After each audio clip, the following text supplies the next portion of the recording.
salut, des pieds jusqu'à la tête de la mode à la culture, version française vous rhabille avec les tendances d'aujourd'hui et de demain. Et aujourd'hui, je vous propose un numéro entièrement consacré au métier d'artisanat d'art. C'est parti!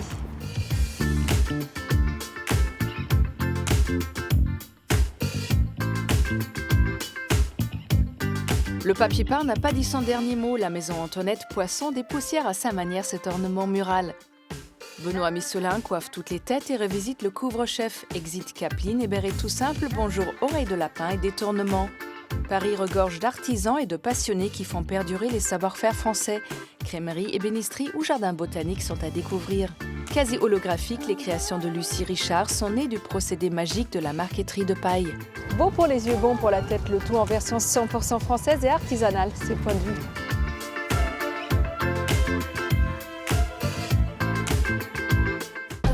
Depuis quelques années, le DIY et la customisation sont sur le devant de la scène. Brode Me est un concept qui ouvre le monde de la broderie aux non-initiés. Alors même si on se pique encore les doigts, on a juste à suivre le guide. Comme un tatou éphémère, on colle le modèle sur notre support, on coud par-dessus et le tour est joué, customisé. Si vos amis vous appellent Oncle Picsou, ce lieu est fait pour vous.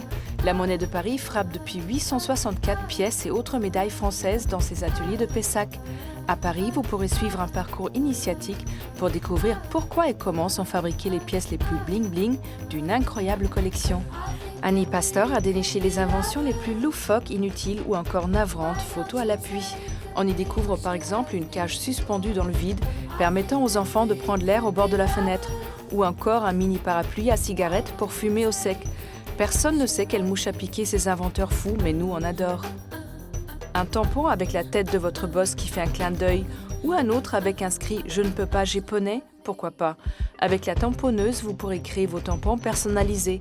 Laissez libre cours à votre imagination et ajoutez un peu de fun en estampillant facture et contrat. Enfin, peut-être pas, mais en signature sur une carte postale, c'est sympa.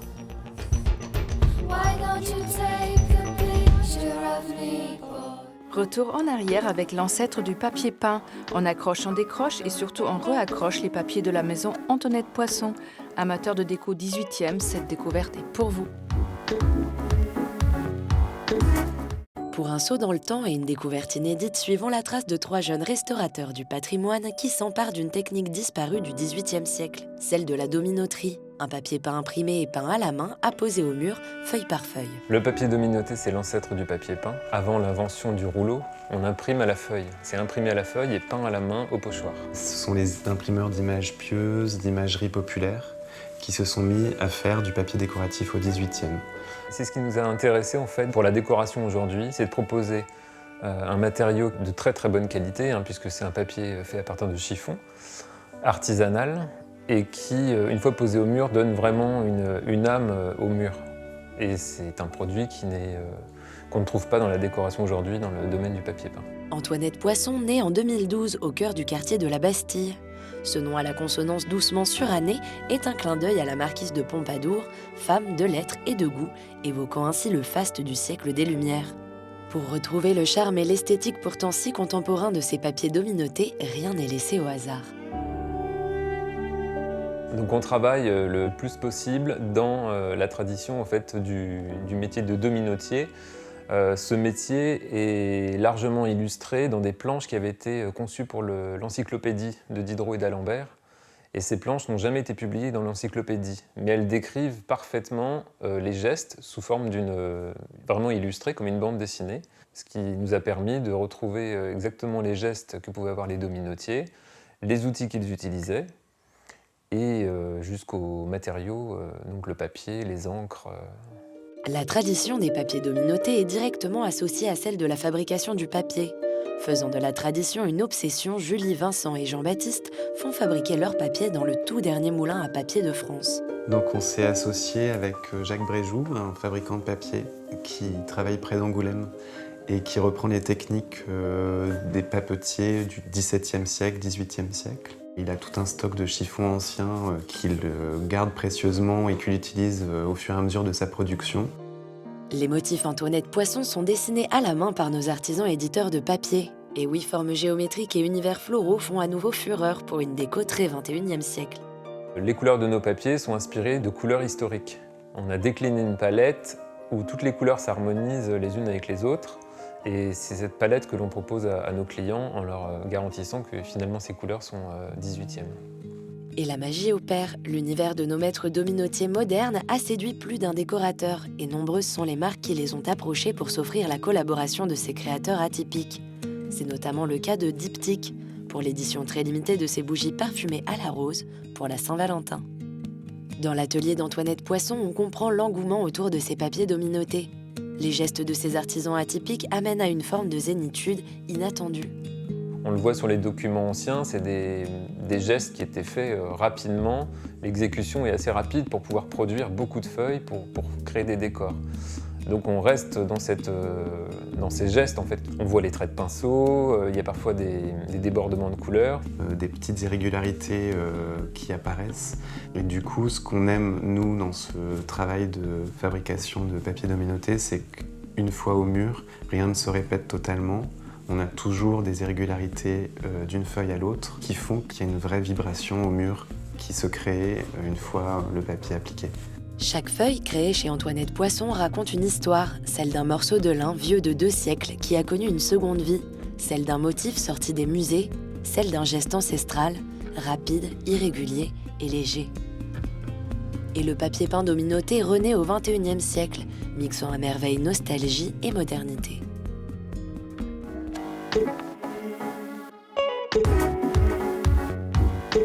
À chaque tête, son couvre-chef, le créateur de mode et chapelier Benoît Missolin nous emmène dans son univers tourbillonnant et décalé à souhait.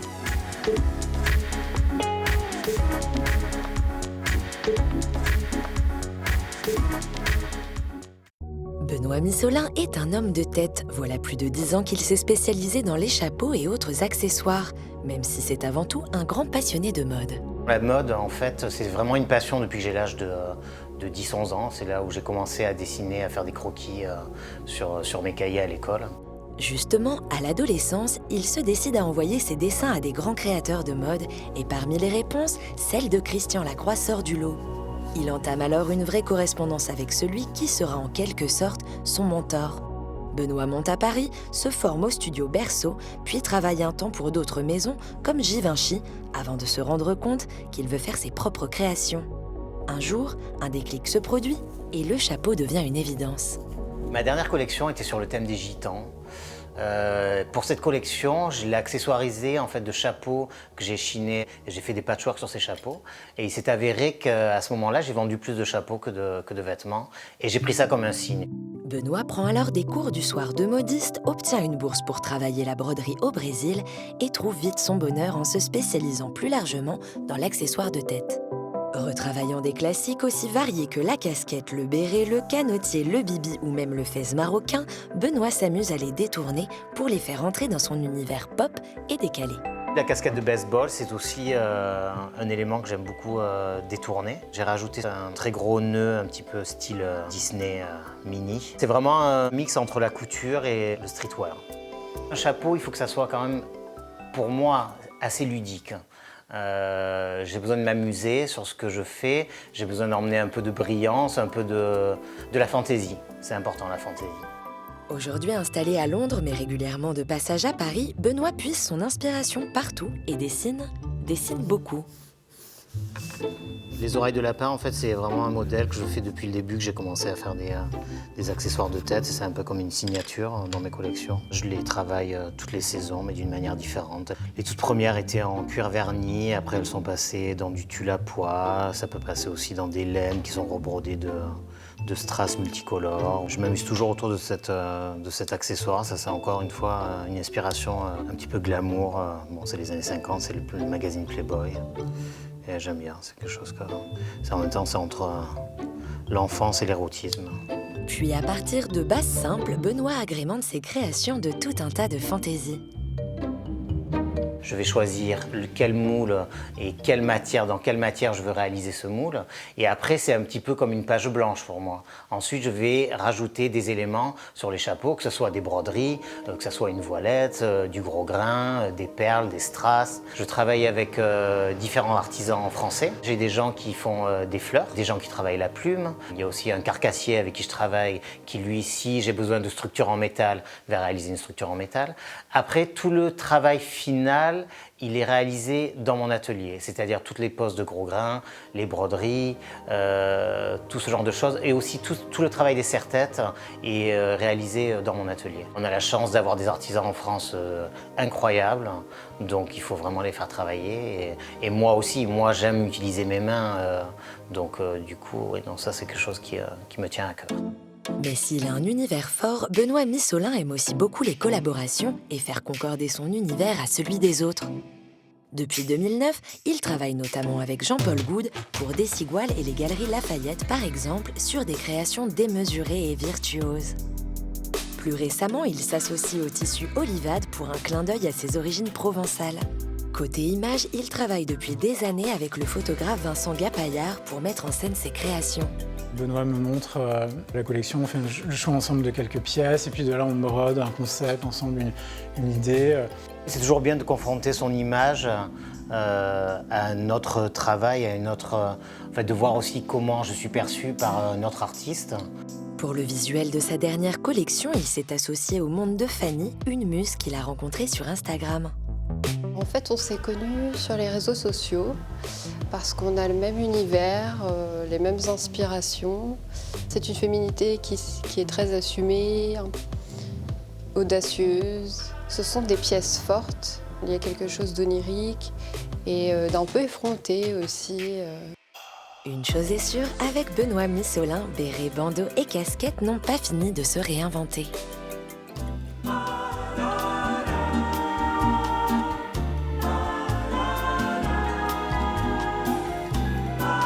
Bonjour Benoît. Bonjour. Alors si aujourd'hui les accessoires de tête sont votre terrain de jeu privilégié, ça n'a pas toujours été comme ça. Retour dans votre enfance en Avignon, quand vous habillez votre poupée ou votre mascotte favori, le Snoopy, c'est ça? C'est ça, Snoopy c'était ma mascotte. Je lui confectionnais des vêtements avec des morceaux de tissu que je trouvais chez moi. Et ma passion pour la mode a commencé à l'âge de 11-12 ans. Alors quand vous aviez 14 ans, une chose incroyable, vous envoyez votre carnet de dessin, votre sketchbook à Christian Lacroix. Et il vous répond. J'envoyais des lettres aux gens que j'aimais de la mode. Donc c'était des mannequins, j'ai envoyé des lettres à Inès de la Fressange, à Marie Seznec qui était l'égérie de Christian Lacroix. Et j'ai eu comme ça des correspondances. Mais bon, Christian Lacroix, c'était un peu pour moi le premier choc de mode. Parce que tout à coup, quand il est arrivé, je crois que c'était en 87, avec le premier défilé haute couture, je me suis reconnu dans quelque chose. Il y avait ces mêmes inspirations, c'était des couleurs, des broderies, pour moi, c'était un rêve complet. Et petit à petit, à force d'envoyer des lettres, j'ai commencé à recevoir des lettres manuscrites de sa part. Un vrai échange incroyable. Complètement. Donc j'ai pas mal de lettres. Et il m'envoyait des lettres de 3-4 pages, on s'écrivait comme ça, c'était un conte de fées. Et du coup, quand vous avez 18 ans, bac en poche, vous arrivez à Paris. D'abord, en fait, ce qui s'est passé, c'est que dès que j'ai eu mon bac, je lui ai envoyé une de mes lettres, je lui ai demandé « Que pensez-vous? Dans quelle école je dois aller ?» Donc, il m'a parlé de plusieurs écoles, que je connaissais bien entendu, mais je voulais avoir son avis. Et en fait, il a fait appeler sa secrétaire, mes parents, pour leur dire « Il faut que vous envoyiez votre fils dans une école de mode. » Donc, j'ai commencé en fait à la chambre syndicale de la couture parisienne, où je suis rentrée, mais ça ne correspondait pas à mes attentes. À l'époque, c'était très strict. Et moi, pour moi, la mode, c'était la liberté. C'était créer, c'était faire des choses extravagantes et j'avais besoin de ça. J'avais besoin de m'exprimer. Donc j'ai tenu toute l'année, mais après je me suis dit, je pars au studio Berceau. Et le studio Berceau, c'est là un endroit où je pouvais exprimer complètement ma créativité. Alors ensuite, vous êtes passé dans plusieurs maisons de mode, Thierry Mugler, Givenchy, et un jour vous vous êtes dit, voilà, il faut que je me lance, il faut que je fasse mes propres vêtements, ma propre ligne. En fait, mon premier défilé, je l'ai fait à l'âge de 16 ans. Ah oui. Déjà, c'était pour moi, je ne veux pas travailler pour quelqu'un. Oui, puis je ne voulais pas travailler pour quelqu'un. En fait, j'avais, je pense, tellement de choses à dire, parce que finalement, c'est ça la création. Je pense que c'est un débordement d'idées, il faut pouvoir s'exprimer. Et je voulais m'exprimer par moi-même. Je ne voulais pas m'exprimer à travers quelqu'un. Donc évidemment, c'était important pour moi de passer dans certaines maisons, mais mon but, c'était vraiment pas d'y rester. Par la suite, aujourd'hui, vous travaillez avec beaucoup de designers, vous accessoirisez les défilés, mais aussi avec un grand photographe, Jean-Paul Goude. Jean-Paul Goude, c'est un peu un cadeau du ciel pour moi. En fait, il y a 8 ans, le styliste de Jean-Paul Goude, Alex IQ, m'a téléphoné. En fait, il travaillait pour d'autres magazines et il utilisait certains de mes accessoires. Et il m'a dit, voilà, je voudrais te proposer de travailler avec nous. Donc moi, ça faisait que 2 ans que je commençais, donc j'étais assez impressionné. Et avec Jean-Paul, si vous voulez, je m'adapte complètement à son univers parce que de toute façon, il est tellement précis dans ce qu'il veut, ce qui est génial. Comme vous bougez beaucoup, est-ce qu'à un moment donné, vous pensez que vous allez revenir à la mode, aux vêtements, ou plutôt rester dans l'accessoire, ou vous ne savez pas encore? Le vêtement, je pense pas. Un autre accessoire, pourquoi pas? En fait, je ne me considère pas comme un modiste. En réalité, je fais un accessoire de mode. Maintenant, c'est un support. Mais je pense que je pourrais tout à fait passer à un autre support. Ça ne me pose pas de problème. J'aime bien passer, encore une fois, d'une chose à une autre. Tout à l'heure, vous avez parlé des mannequins, des muses auxquelles vous avez écrit. Est-ce qu'aujourd'hui, vous avez quelqu'un qui vous inspire particulièrement, une muse, un mannequin? Alors, finalement, pas tant que ça. Il y a plein de filles qui m'inspirent. Et ça change aussi. Alors, mon égérie de toujours, de mon enfance, c'est Lio. Elle a tellement de chiens, elle est drôle, elle est cash comme ça, et ça, j'adorais ça. Je pense que si y a une femme qui m'a inspirée, c'est elle. Merci Benoît. Merci à vous.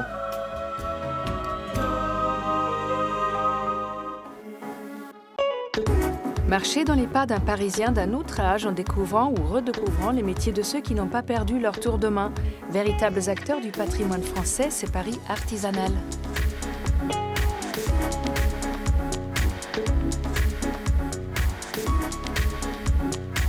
Repérage, c'est votre rubrique dénicheuse de bons plans parisiens. Cette semaine encore, on a marché, couru, rampé, arpenté, cheminé, exploré chaque recoin de la capitale à la recherche de savoir-faire ancestraux remis au goût du jour. Pour notre première adresse, direction donc une crèmerie située en plein cœur de Paris, dans le 9e arrondissement. Originaires du sud-ouest, Adrien et Jean ont quitté leur terre natale pour venir s'installer dans la capitale. La raison, se rapprocher au plus près de leurs amis, mais aussi faire découvrir des saveurs méconnues au public parisien. Ainsi, ici, il est seulement question de produits fermiers ou artisanaux issus de petits producteurs. Notre spécialité, ça va être plutôt les produits du sud-ouest, les produits du Tarn. On va avoir en direct les produits de la ferme de mes parents.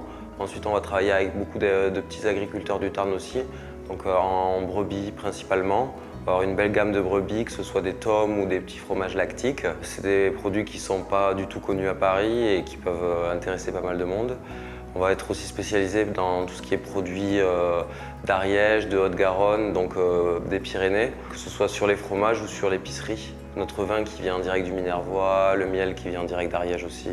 La fromagerie Frescolée, dont le nom signifie agréablement frais en occitan, possède une véritable identité. Depuis son ouverture en août 2016, une clientèle d'habitués s'est formée, qu'il s'agisse des habitants du quartier, mais aussi des étrangers qui souhaitent en apprendre un peu plus sur le fromage. Les gens ont, depuis quelques années maintenant, notamment dans les grands centres urbains, ont besoin de retourner un peu au commerce de proximité parce qu'ils savent qu'ils vont trouver peut-être des produits un peu plus originaux, des produits plus typiques et aussi qui vont pouvoir participer à la vie de leur quartier. Alors parfois, nul besoin d'aller bien loin lorsqu'il s'agit de consommer des produits de qualité. Notre balade à la découverte des artisans de la capitale se poursuit. Direction maintenant le quartier d'Auteuil où une ébénisterie propose ses savoir-faire pour donner une seconde vie à des meubles anciens. Ébéniste depuis 35 ans, Laurent Cazot propose ici son expertise sur de vieux objets, quelle que soit leur rareté ou leur qualité. C'est essentiellement de la remise en état de meubles anciens. Que ce soit des meubles du 17e, 18e, 19e, 20e, on essaie de s'adapter à la demande des gens. Les gens ont des meubles auxquels ils tiennent et nous, notre but, c'est de les conserver et de les faire durer dans le temps. Que ce soit des meubles chargés d'histoire ou des meubles même chargés d'affection. Il doit faire preuve de beaucoup de patience et de précision.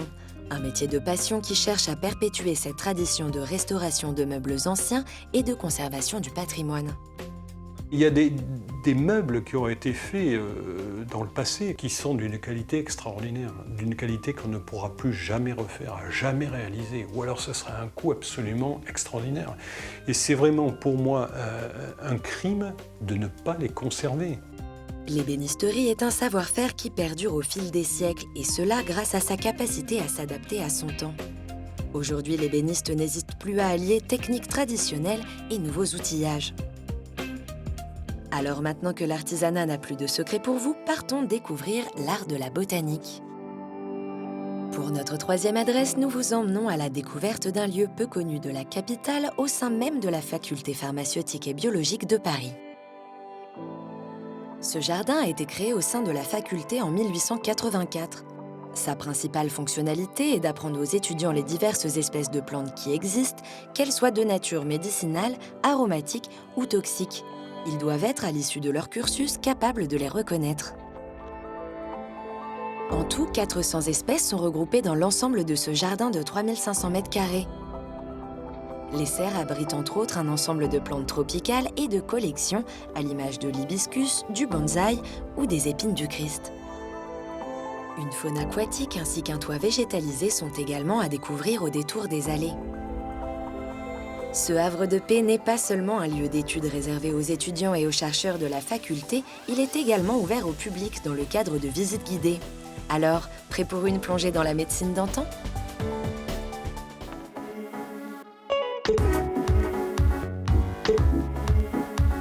La marqueterie, vous connaissez, mais avez-vous déjà entendu parler de la marqueterie de paille ? C'est ce que nous fait découvrir aujourd'hui Lucie Richard, qui aplatit, coupe, assemble ces petits bouts de nature.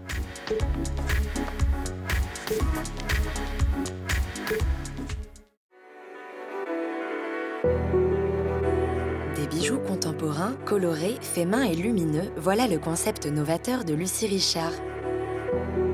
Le secret de ces bijoux qui réagissent à la lumière, c'est la paille, ou plutôt la marqueterie de paille, une technique qui est habituellement utilisée par les ébénistes sur meubles. Mais comment ça marche ? Alors, c'est justement une technique qui date du XVIIe siècle qui consiste à ouvrir des brins de paille préalablement teintés. Et ensuite, donc je les ouvre, je les écrase et je viens les coller sur un support en bois. Et après, je les oriente en fonction des motifs que je veux avoir ou des reflets. Une technique qu'elle a apprise lors de sa formation en ébénisterie. Les gestes précis et la minutie que cela requiert ont tout de suite séduit Lucie qui a suivi un stage chez un maître d'art. Pendant le stage en marqueterie de paille, j'ai eu la chance de pouvoir travailler sur un projet personnel, donc réalisation d'une petite boîte et entre autres justement un bijou. Et ce bijou, en fait, je l'ai porté à une soirée entre amis et un de mes amis m'a dit « mais c'est super chouette, qu'est-ce que c'est ?» Donc c'est de la paille, de la quoi. J'ai dû expliquer un peu la technique parce que c'est peu courant quand même. Et en fait, ça lui a plu et il m'en a commandé un pour sa copine. Et c'est un peu là que tout a commencé parce que rapidement, j'ai vendu celui-là, j'en ai vendu un deuxième. Et petit à petit, l'idée a germé et je me suis dit pourquoi pas en fait. En 2015, Lucie s'est donc lancée dans l'aventure et a développé une collection de bijoux. Pour travailler ses créations, la matière première, c'est donc la paille, mais pas n'importe laquelle. De la paille de seigle teintée qu'elle achète en Bourgogne. Là, on a le brin de paille, comme ça, donc tel que je le reçois. Et après, avec un outil qu'on appelle un plioir, je viens ouvrir le brin de paille comme ça. Et ensuite, je viens l'écraser. Et en fait, après, on va obtenir vraiment quelque chose de plat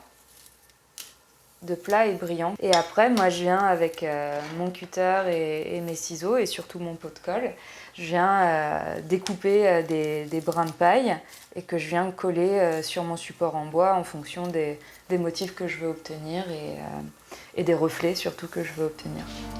En jouant avec l'orientation des brins de paille, Lucie amène des reflets différents à ses bijoux, mais aussi des formes. Et c'est justement cette spécificité de la paille qui intéresse la créatrice.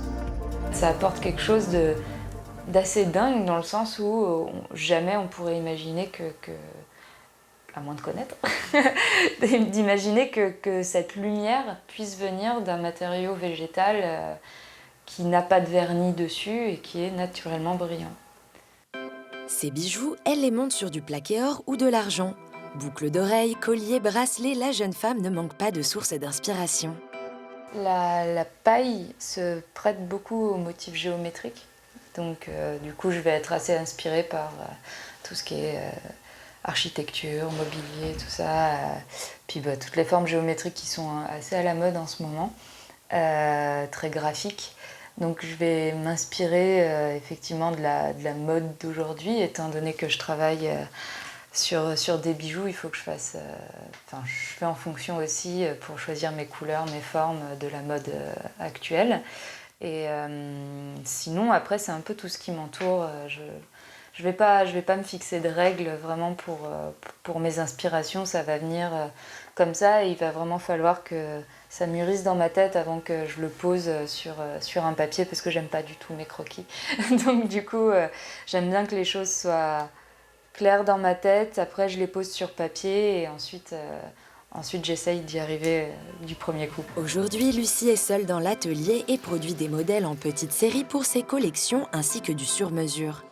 À l'avenir, la créatrice aimerait ouvrir sa propre boutique en plus de son site internet et transmettre son savoir-faire.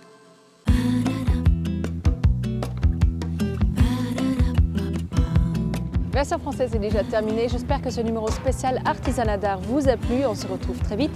Et n'oubliez pas, restez chic toujours. Bye!